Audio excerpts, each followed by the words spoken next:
Welcome back, everyone. Today we have a deck tech options for Kiemon, as we wanted to explore like each of the most popular leaders and see how they operate and what are the different options that you can play them with.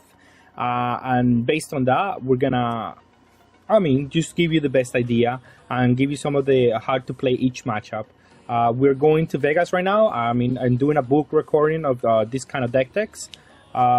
So I hope everyone enjoys with what I'm trying to do. The leader is Kiemon. He's really strong.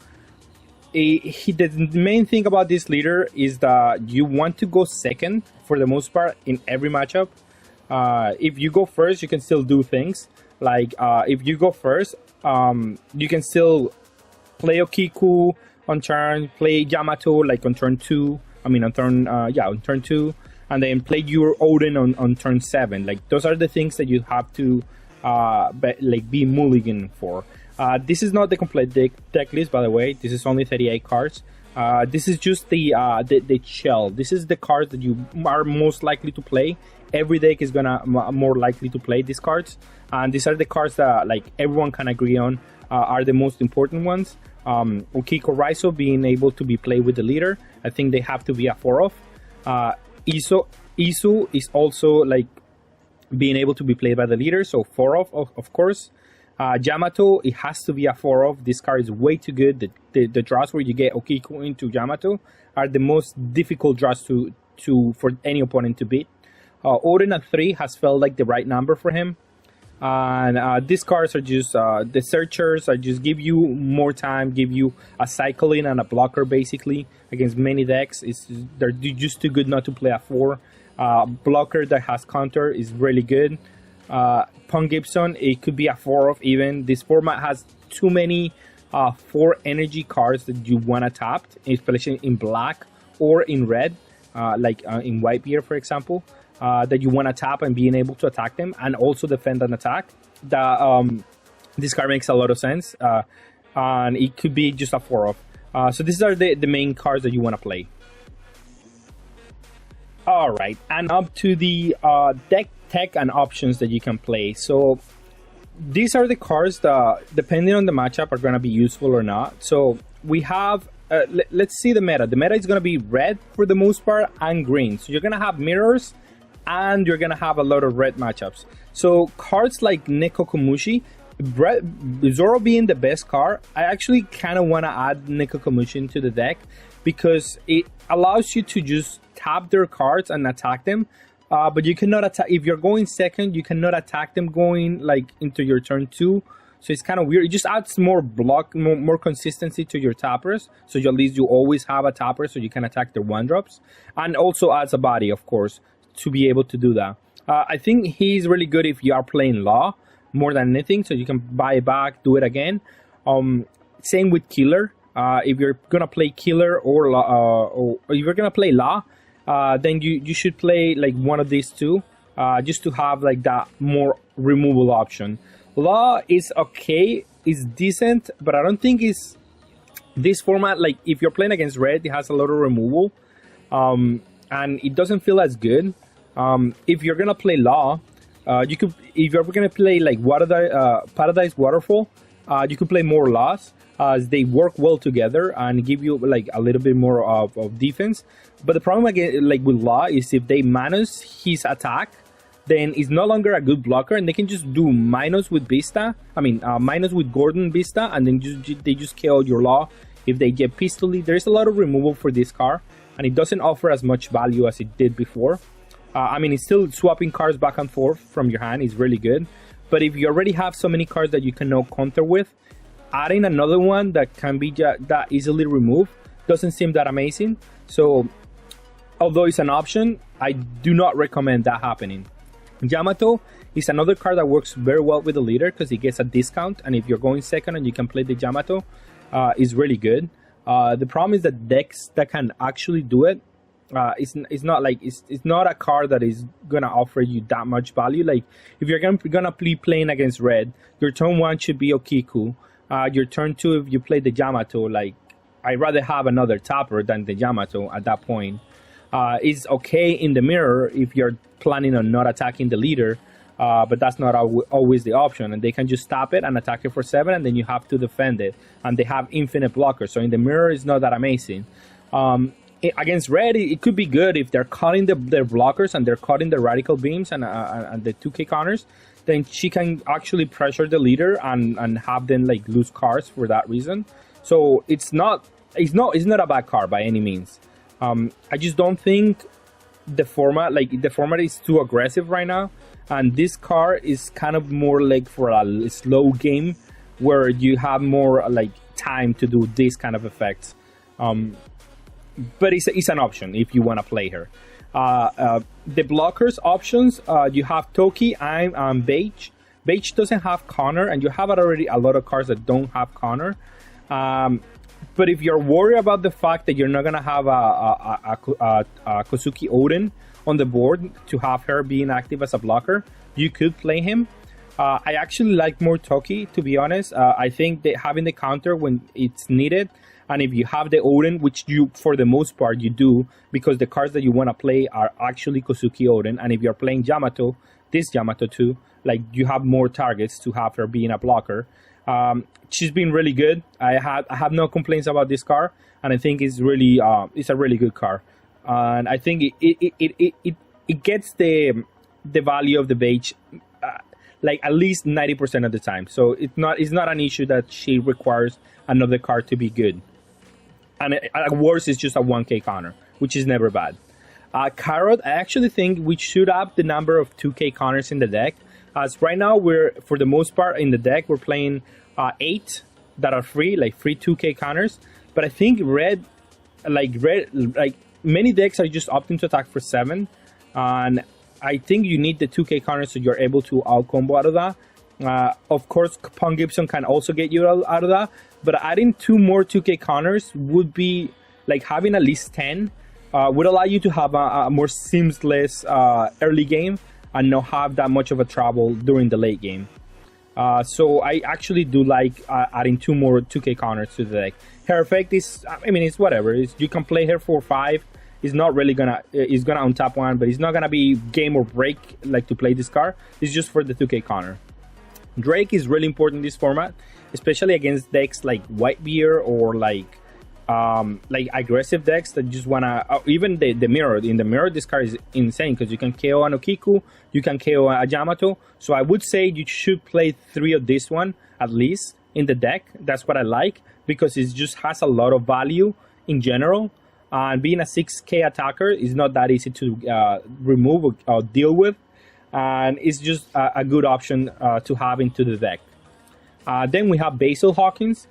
This card was really good last format because it was a much lower format.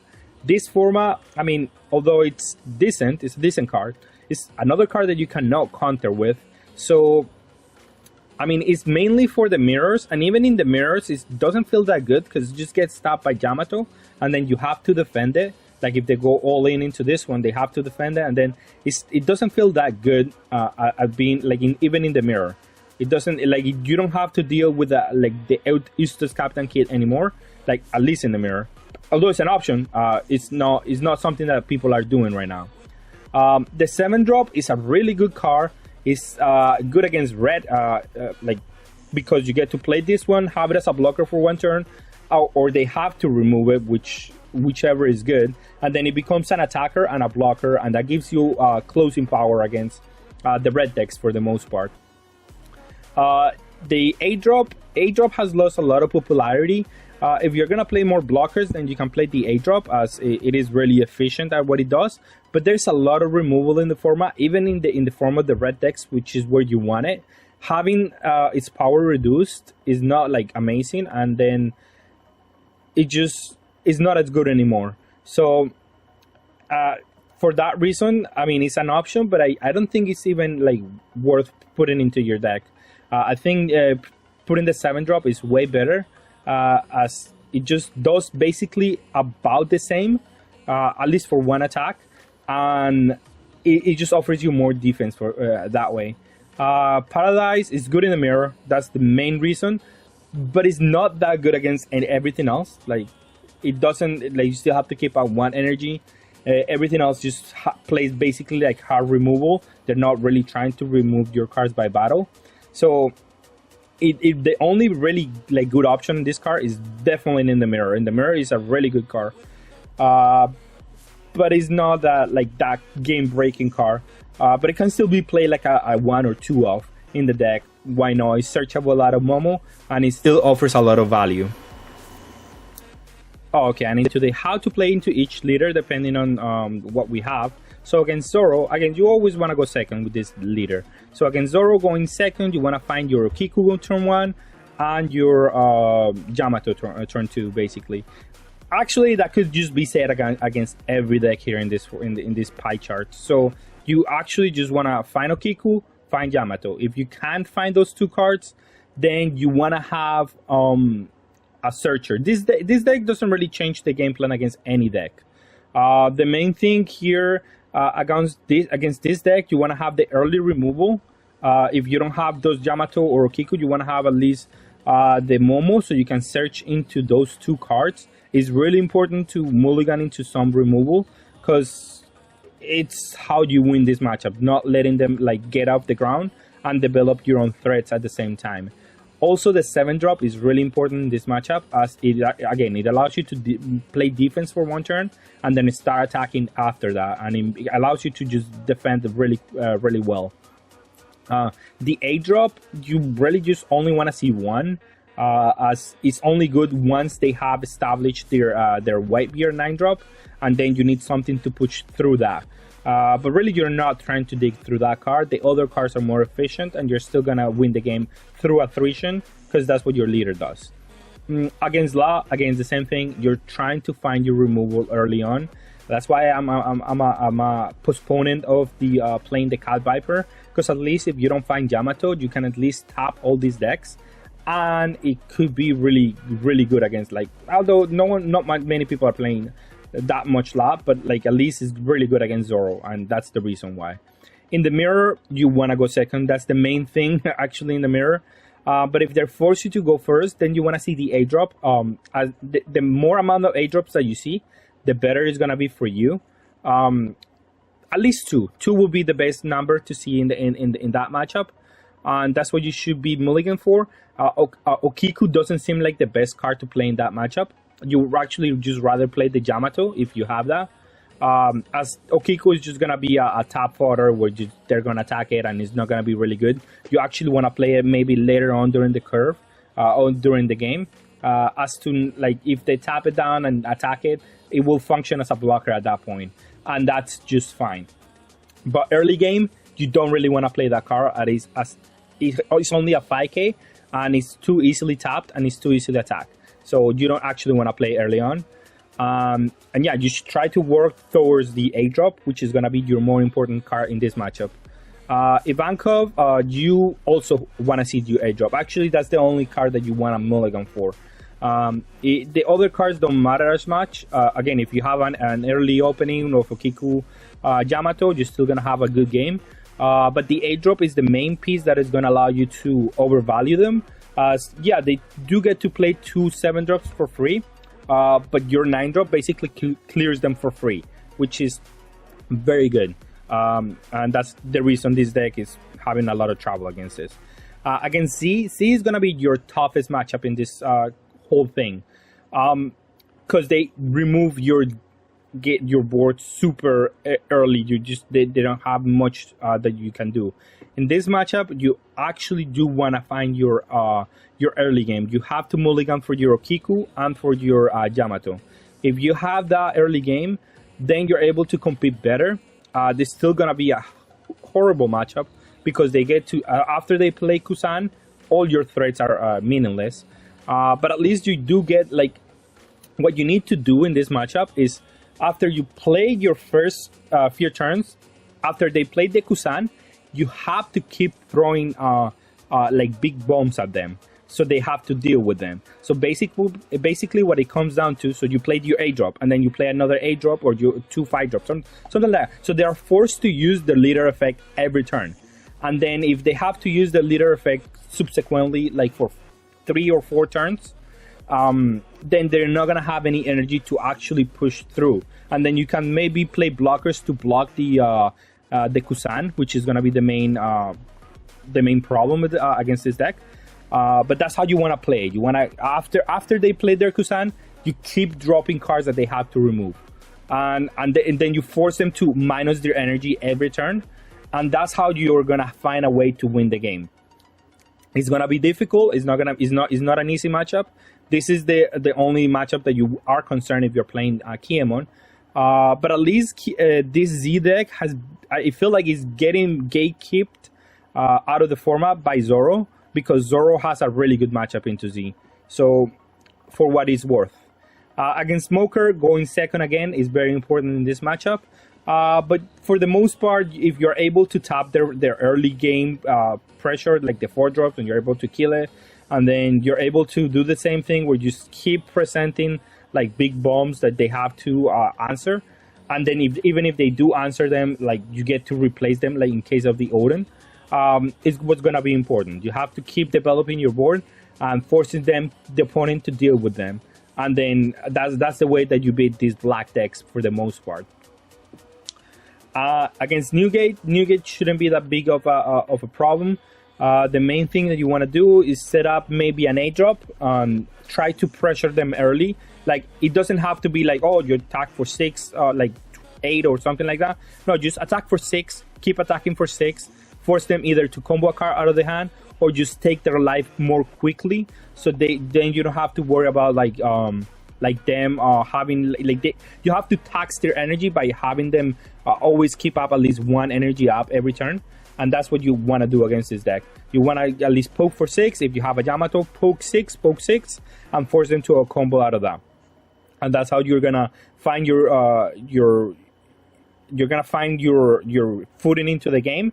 And then playing an 8-drop is gonna be really important, so you can do dual attack into the leader once they play their 9-drop, or once they do anything, they have to respect your 8-drop, as the 8-drop is gonna be your main win condition against this deck. Playing the Searchers in this matchup is gonna be important too, as they have to either attack it and they function as a cycler and a blocker, or they have to let it live, or they have to actually play removal for it, and then you just get more value if they let it live at that point. All right, and to conclude, Kiemon is one of the strongest, if not the strongest deck in the format. You just have to know how to navigate your bad matchups, aka the Z deck, or not even the black decks, more like the Z deck. That's the only one that you need to really focus on, and you need to know how to play against Zoro, which is not like the second juggernaut of the format. But I think this is a deck that you're gonna have a lot of success with if you know how to play it and you understand how to use the little advantages to your favor. With that being said, thank you all for watching. Have a good day.